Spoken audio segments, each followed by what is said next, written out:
If you want to sketch but have no inspiration, or you're feeling a little out of practice, or you simply want to break out of old habits and find new interesting ideas, then this is the perfect video for you. Today I'm going to give you 10 sketching exercises that will get your pen moving no matter what. My name is Alex, I'm a professional artist. Welcome to my channel where I share tips, tutorials, and my own creative journey. Now let's dive into our list of 10 sketching exercises. Exercise 1. Plein air sketching. This is a well-known exercise which involves taking your sketchbook with you and heading outdoors. The idea is to look at things around you and sketch what you see. You can sketch entire landscapes, or you can focus on tiny details such as a single leaf. You decide what and how you want to sketch. This exercise is such a win-win.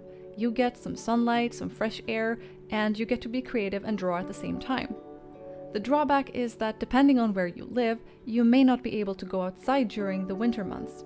I live in Sweden, and in the winter, the outside is a dark, cold, and often quite miserable place to be, which leads me to the next exercise. Exercise 2. Virtual plein air sketching.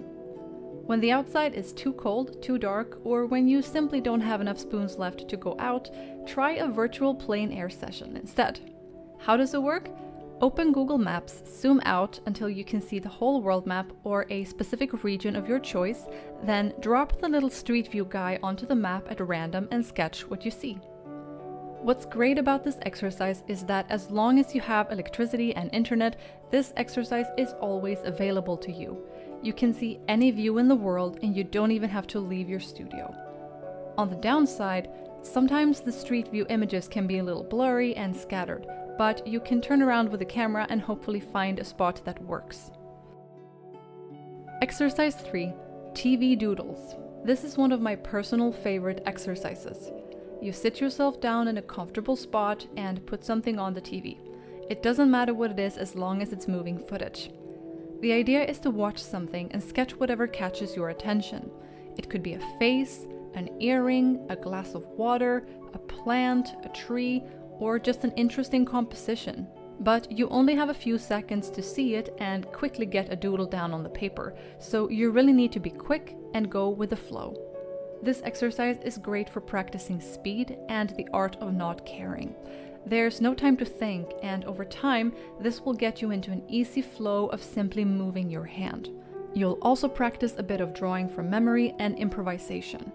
And in any way, it's just great to be able to rest at the same time as you're doing something a little bit creative. Exercise 4. Randomized image search. Fire up an image search of your choice, such as Google Images, Pinterest, or whatever you like to use. Then search for something that interests you, pick an image from the result, and sketch it. This is great for when you lack inspiration and you just want to narrow down all the possibilities of what you could do into something very specific. I recommend that you challenge yourself for this one. If you're the kind of artist that often overcomplicates things or gets lost in detail, then try to work loosely and simplify what you see. If you're the kind of artist that tends to rush through things, then try taking your time and really studying those details. See what you can learn from them. Exercise 5. Quick thumbnails. This exercise is an alternative version to the previous one. You'll use an image search of your choice and search for something that you're interested in. The difference here is that you'll be setting a timer for yourself and work small and quick. I recommend setting your timer somewhere between 1 and 2 minutes.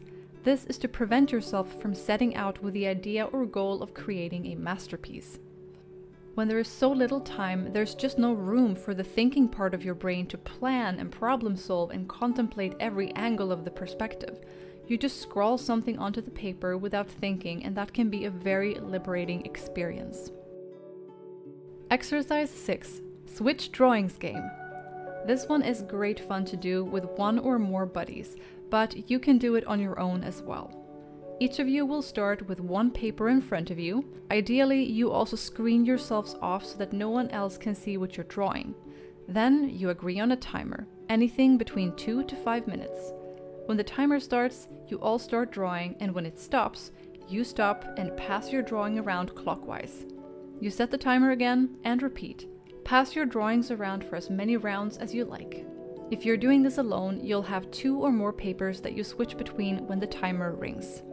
This exercise is great for warming up, having a laugh together, and letting go of any perfectionism, performance anxiety, or other things that may be holding you back from putting that pen to the paper. Exercise 7. Sketch on colors. This is the best exercise to do if you're struggling with the fear of the blank white page. To some artists, the blank white page is a playground with endless possibilities, but to others, the blank page is more like a terrifying void, and drawing on it is like smashing a mirror inside a quiet room. This exercise simply eliminates the white page and helps you get over that kind of blocker. What you do is you smear random colors onto the page. You can use watercolors, acrylics, colored pencils, or anything that you like. Just apply the colors randomly and without thinking about it.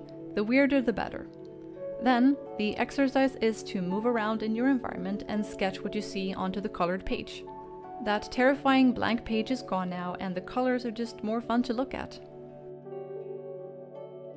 Exercise 8. Sketch from your photos. In this exercise, you'll be going through your old photos and choosing something to draw from them. Maybe you went on a fun trip a few years ago and took a lot of photos, or maybe you were just out on a walk in your neighborhood and saw some cool things. Find your way to a collection of photos and select one of them to sketch. You can draw the whole photo or just a small portion of it. If you struggle to decide which photo to choose, or end up scrolling through your photos forever without finding something good, you can let chance decide for you. Use a numbered die, or just choose a number at random, just not a super high number. Then you count the photos from the very first one until you hit your number. That's the photo you'll be drawing. Exercise 9. Sketch one thing in every possible way. Choose an object, maybe something you like or something that you see in your environment, then draw that object in as many ways as you can think of. Try different angles, shapes, colors, and sizes.